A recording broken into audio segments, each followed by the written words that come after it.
Andhra Pradesh assembly budget సమావేశాలు రేపటి నుంచి ప్రారంభమవుతాయి. అలాగే ఈ నేపథ్యంలో ఏపీ అసెంబ్లీ స్పీకర్ చింతకాయల అయ్యన్న పాత్రుడు కీలక నిర్ణయం తీసుకున్నారు. ఏపీ అసెంబ్లీ బడ్జెట్ సమావేశాల సందర్భంగా గురువారం నుంచి డిజిటల్ విధానంతో శాసనసభ్యుల హాజరు తీసుకోవాలని స్పీకర్ అయ్యన్న పాత్రుడు నిర్ణయం తీసుకున్నాడు. అసెంబ్లీ స్పీకర్ గా తనకు ఉన్న ప్రత్యేక విచక్షణాధికారాలతో ఈ నిర్ణయం తీసుకున్నట్లు తెలుస్తుంది. అలాగే శాసనసభ్యులు తమకు కేటాయించిన స్థానాలలో కూర్చుంటేనే హాజరు తీసుకోవాలని నిర్ణయించారు. ఎమ్మెల్యేలు వారికి కేటాయించిన సీట్లలో కూర్చుని తర్వాత ఫేషియల్ రికగ్నిషన్ ద్వారా హాజరు నమోదు చేయనున్నారు. ఇందుకోసం అసెంబ్లీలో ఇప్పటికే కెమెరాలను సైతం ఏర్పాటు చేశారు. అయితే ఇప్పటి వరకు రిజిస్టర్ నమోదు చేస్తే సరిపోయేది, కానీ ఇప్పుడు ఈ డిజిటల్ విధానం తీసుకురావడం జరిగింది. అలాగే ఏపీ అసెంబ్లీ సమావేశాలకు వైసీపీ ఎమ్మెల్యేలు హాజరు కానున్నారు. బడ్జెట్ సమావేశాల సందర్భంగా గవర్నర్ ప్రసంగం ఉండనుంది. ఈ సందర్భంగా గవర్నర్ ప్రసంగం కార్యక్రమానికి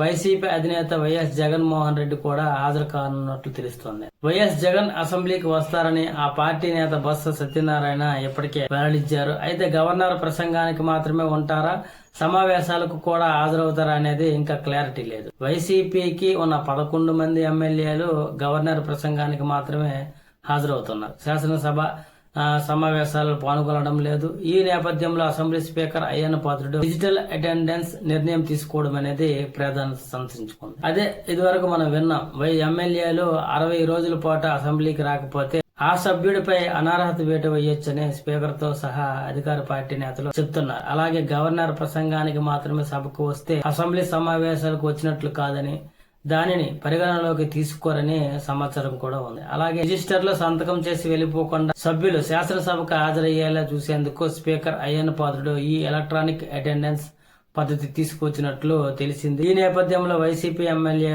గవర్నర్ ప్రసంగంతో పాటు సమావేశాలకు కూడా హాజరవుతారా లేదా అనేది చూడాలి.